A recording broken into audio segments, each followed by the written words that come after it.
டிப்ரெஷன்ல இருக்கான்னா அருமையான ட்ரீட்மெண்ட் இருக்கு. அவனுக்கு நிஜமான பிரச்சனைகளை கொடுங்க, டிப்ரெஷன்ல வெளியில வந்துருவான். அவனை ரீஇன்வென்ட் பண்ணிப்பான்.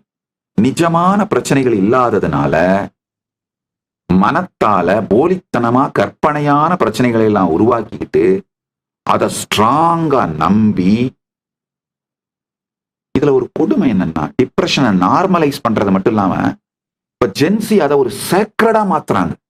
அப்ப என்ன ஆகுதுன்னா, உங்களுக்கு டிப்ரெஷன் வந்தா எல்லாரும் உங்களுக்கு அட்டென்ஷன் கொடுப்பாங்கன்னு நீங்க நம்ப ஆரம்பிச்ச உடனே டிப்ரெஷனை தண்ணி ஊத்தி மட்டும் இல்ல, உரம் போட்டு வளர்க்க ஆரம்பிச்சிடுறீங்க.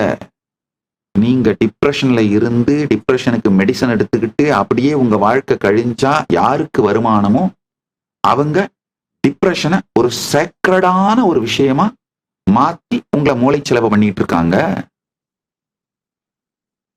நார்மலைஸ் பண்றது மட்டும் இல்ல, அதை மெதுவா நீங்க உள்ளுக்குள்ள பல பேருடைய அட்டென்ஷன் சிம்பத்தி கிடைக்கிறதுக்காக செலிப்ரேட் பண்ண ஆரம்பிக்கிற அந்த ஸ்டைலுக்கு இப்ப போக ஆரம்பிக்கிறீங்க.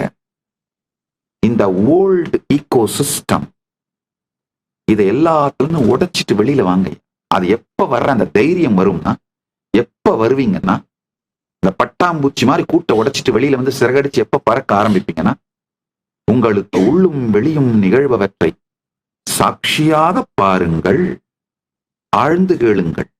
இந்த ஒரே ஒரு சமாதி பழகுதல் ஆரம்பிச்சீங்கனாலே உள்ளுக்குள்ளேயும் வெளியிலையும் ஏகப்பட்ட மாற்றங்கள் வந்துருங்க. உங்க டேஸ்ட் மாறிடுங்க லைஃப்ல. உணவு, உடை, இது சம்பந்தமா மட்டும் இல்ல, உறவு, உங்க குறிக்கோள், சகலத்தை பற்றிய டேஸ்ட் மாறிடும். அடுத்த முக்கியமான சத்தியம், இந்த சமாதி பழக துவங்கும் பொழுது உங்களுடைய வாழ்க்கையில ஒரு அருமையான சின்க்ரனிசிட்டியும் ஃப்ளோவும் ஆரம்பிச்சிருங்க.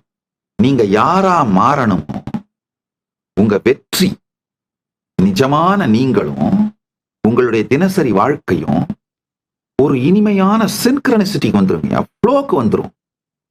உங்களை அறியாமலே எக்ஸ்ட்ராடினரியான விஷயங்கள் உங்களுக்குள்ள மலர ஆரம்பிக்கும்.